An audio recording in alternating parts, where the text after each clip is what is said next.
Hello दोस्तों, स्वागत है आप सभी का। सातवें चरण पे अक्सर पूछे जाने वाले प्रश्नों के उत्तर के साथ हम लोग आपके सामने में आए हैं, क्योंकि सिर्फ हमारा ही चैनल नहीं, आप YouTube पर कोई भी चैनल देखेंगे, आपको यहाँ पर जो स्क्रीन पे कुछ क्वेश्चंस दिखाई दे रहे होंगे, ये सारे प्रश्न आपको किसी भी YouTube चैनल पे नीचे कमेंट बॉक्स में ये प्रश्न दिखाई देंगे। एक बार नहीं, बार-बार और प्रत्येक दिन एक ही तरह के प्रश्न आते हैं और इन प्रश्नों का उत्तर प्रत्येक अभ्यर्थी को लिख कर दे पाना संभव नहीं हो पाता है।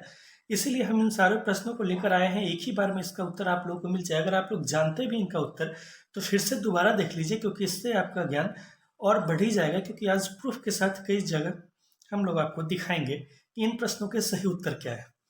तो एक-एक करके सारे प्रश्नों को लेते चलते हैं। वीडियो थोड़ा लंबा हो जाएगा। आपका अपना संबंधित प्रश्न जो होगा, आप चाहें तो डायरेक्ट उसी प्रश्न पे जा सकते हैं या फिर सारे प्रश्नों के उत्तर भी आप देख सकते हैं।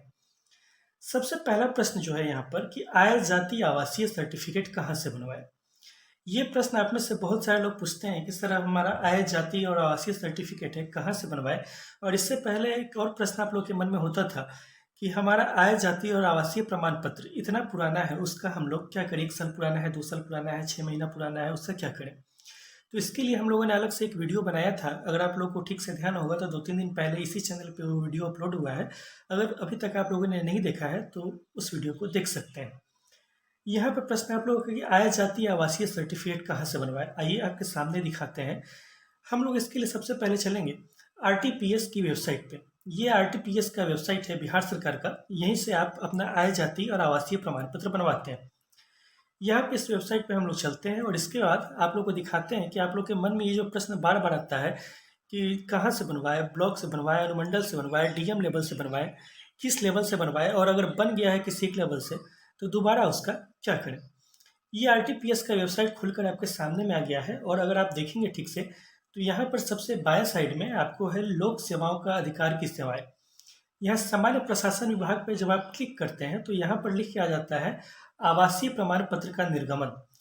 एक ही एग्जाम्पल देते हैं, हर एक का नहीं। यहाँ पे अगर आप आवासीय प्रमाण पत्र का निर्गमन पे क्लिक करेंगे तो यहाँ पर 3 ऑप्शन आ जाते हैं। पहला है अंचल स्तर पे, दूसरा है अनुमंडल स्तर पे और तीसरा है जिला स्तर पे।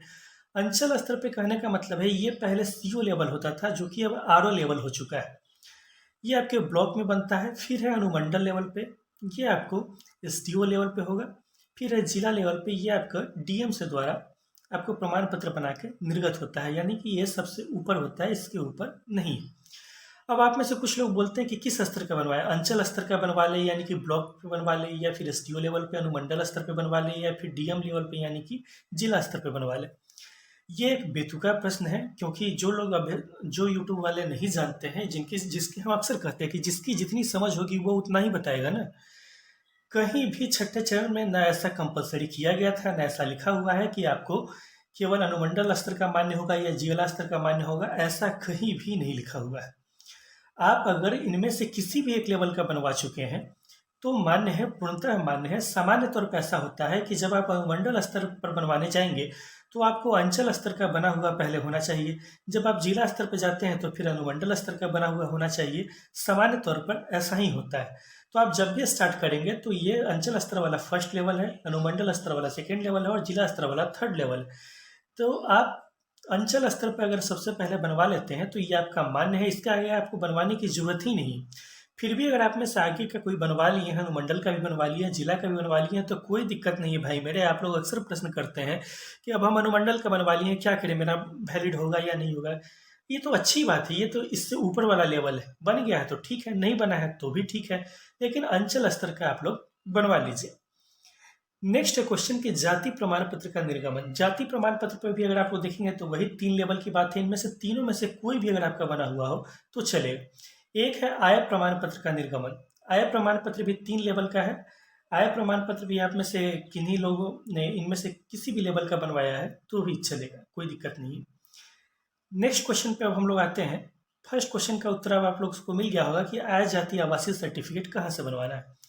सेकेंड क्वेश्चन है कि 10वीं 12वीं ग्रेजुएशन या ट्रेनिंग का एडमिट कार्ड हमारे पास नहीं है, क्या करें। अक्सर लोग प्रश्न करते हैं कि मेरा सीटेट का एडमिट कार्ड खो गया है, मेरा 10वीं का एडमिट कार्ड खो गया है, 12वीं का खो गया है, ग्रेजुएशन का खो गया है, ट्रेनिंग का खो गया है, या मेरे पास नहीं है, चूहा काट दिया है, क्या करें।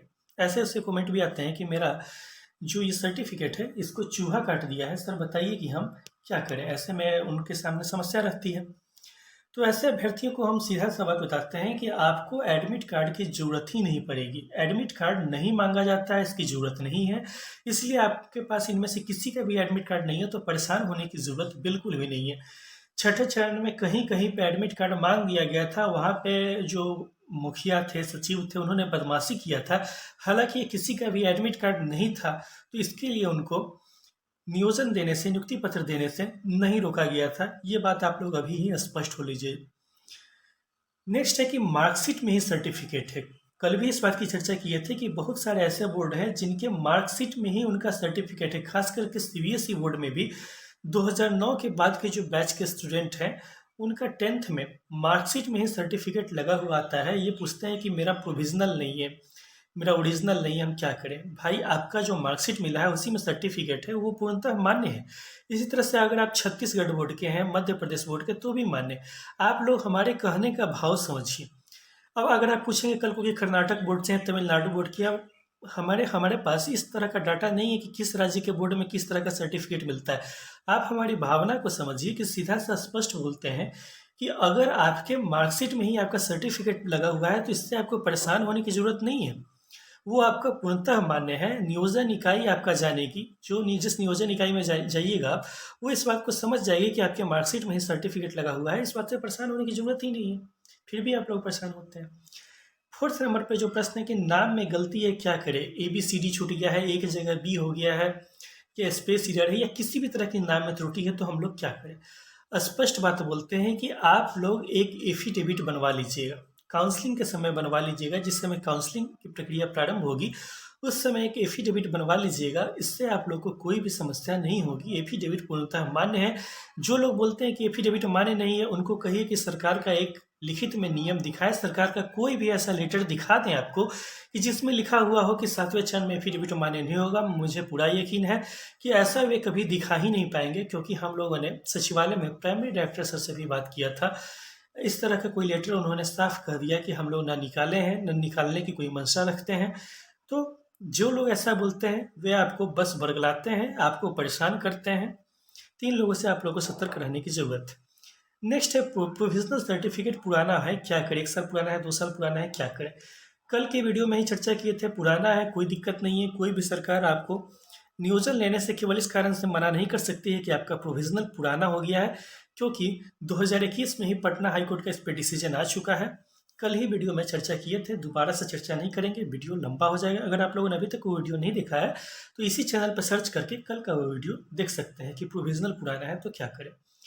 नेक्स्ट क्वेश्चन है कि सिग्नेचर बदल गया है। ये भी प्रश्न बहुत लोगों का होता है कि सर हमने 10th में सिग्नेचर इंग्लिश में किया था, 12th में हिंदी में कर दिया, या 10th में किया तो मान लीजिए किन्हीं का नाम अगर नितेश है तो नितेश कुमार अगर उनका पूरा नाम है तो वे बोलते हैं कि 10th में किए तो हम केवल नितेश के नाम से कर दिए, 12th में किए तो पूरा लिखे तो नितेश कुमार लिखे, तो हम क्या करें? कोई बात नहीं, कोई समस्या नहीं मेरे भाई। सर्टिफिकेट आपका ओरिजिनल है ना? अगर ओरिजिनल है तो आपको परेशान होने की ज़रूरत नहीं है। बहुत से बहुत आपको अगर परेशान किया जाएगा नियोजन इकाई में, तो आप एक एफिडेविट बनवा के दे दीजिएगा कि ये दोनों सिग्नेचर मेरा ही है। वो वकील आप जब जाइएगा तो आपको कोर्ट में, आपका जो जिला मुख्यालय होगा कोर्ट में वहाँ वकील होते हैं, वो बना के दे देंगे आराम से। आपको परेशान होने की भी ज़रूरत नहीं है कि आप किस तरह से बनाएंगे। वकीलों को पूरा पता होता है कि उनको क्या लिखना है। तो पहली बात कि सिग्नेचर वाला इससे परेशान होने की बात ही नहीं, ऐसा कुछ भी नहीं होता है कि आपको इतना सिग्नेचर चेक किया जाएगा। मुख्यतः आपका चेक किया जाता है कि आपके माता का नाम, आपके पिता का नाम, आपका नाम, आपके जन्म तिथि, आपके विद्यालय का नाम, आपका प्रशिक्षण ईयर, आपका प्रशिक्षण प्राप्तांक, ये सब चीज़ मुख्य है। अब फोटो है, फोटो में आपका बचपन का फोटो से अभी का फोटो मिलान किया जाएगा तो स्वाभाविक है कि आपका बचपन में चेहरा कुछ और होगा, 10th में अभी चेहरा कुछ और होगा। तो इस कारण से आपका नियोजन देने से इनकार नहीं कर सकते। मुझे थोड़ी सी हंसी भी आ रही है कि आप लोग कैसा कैसा प्रश्न करते हैं। इसी तरह से बचपन में आज जो आपने सिग्नेचर किया होगा उस समय हैंड राइटिंग अलग होगी, अभी हैंड राइटिंग अलग है। आप स्वयं सोचिए कि बैंक में जब लोग बूढ़े हो जाते हैं तो उनका हाथ कांपने लगता है, तो उनका सिग्नेचर का परफॉर्मा बदल जाता है। तो वहाँ पे क्या होता है कि बैंक वाले एक दोबारा से सिग्नेचर करवाते हैं, एक एफिडेविट लेते हैं और उनको पैसा निकालने की अनुमति देते हैं। तो जब बैंक जैसे संस्थान में ऐसा हो जाता है तो आप क्या सोचते हैं कि आपको सिर्फ नौकरी देने से इसलिए इनकार कर दिया जाएगा? ऐसा कुछ भी नहीं है, परेशान मत होइए।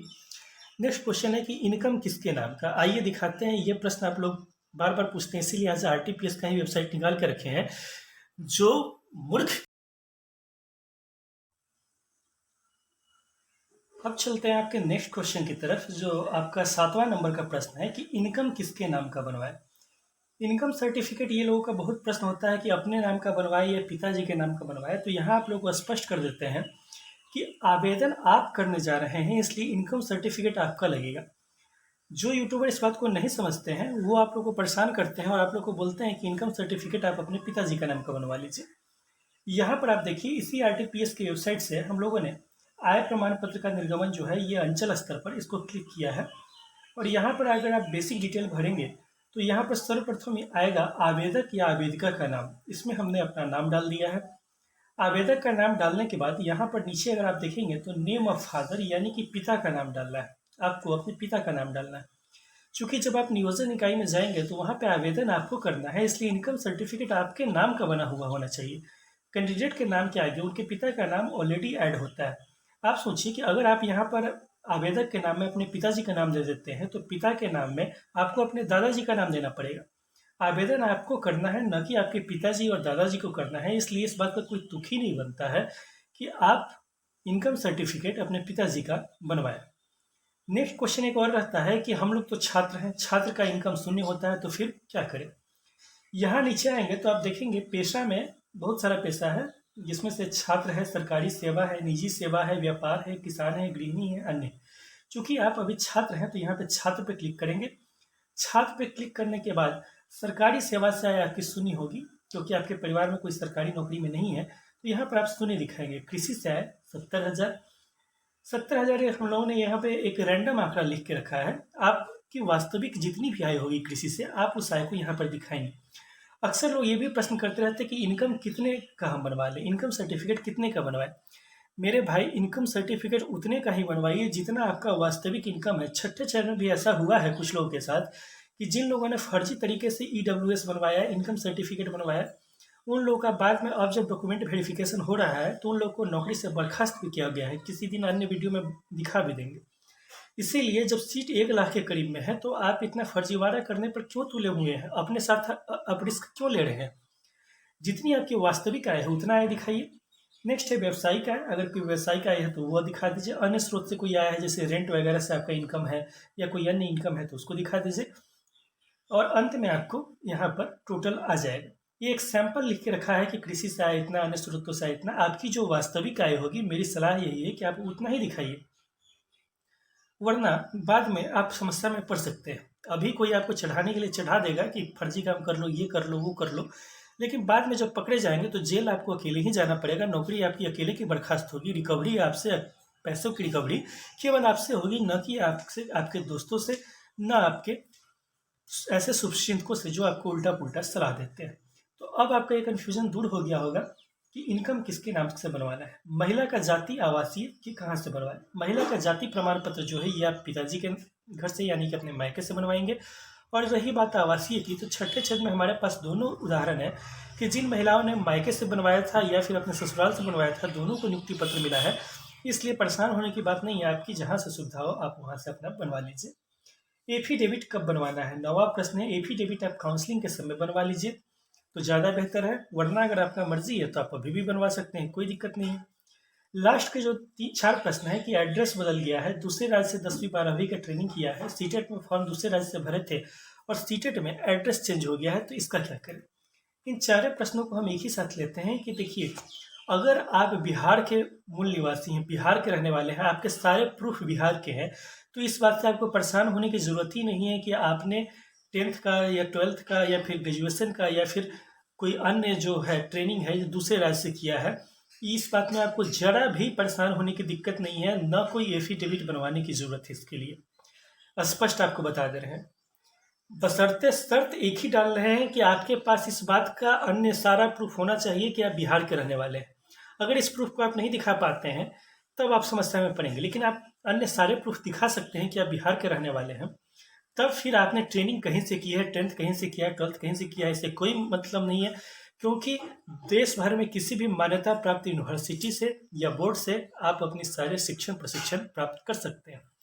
सीटेट और फॉर्म दूसरे राज्य से भरे थे, एड्रेस चेंज हो गया, ये सब कोई मैटर ही नहीं करता है। बिहार का मूल निवासी होना अनिवार्य है। आपसे बिहार का मूल निवासी आप हैं या नहीं, इस संबंध में प्रमाण पत्र मांगे जाएंगे। तो उम्मीद है आप लोगों को बहुत मदद मिला होगा इससे। अगर ये वीडियो पसंद आया हो तो हमारे वीडियो को लाइक कीजिए, चैनल को सब्सक्राइब कीजिए। फिर से आपसे मुलाकात होगी नेक्स्ट वीडियो में, तब तक के लिए धन्यवाद। Thank you.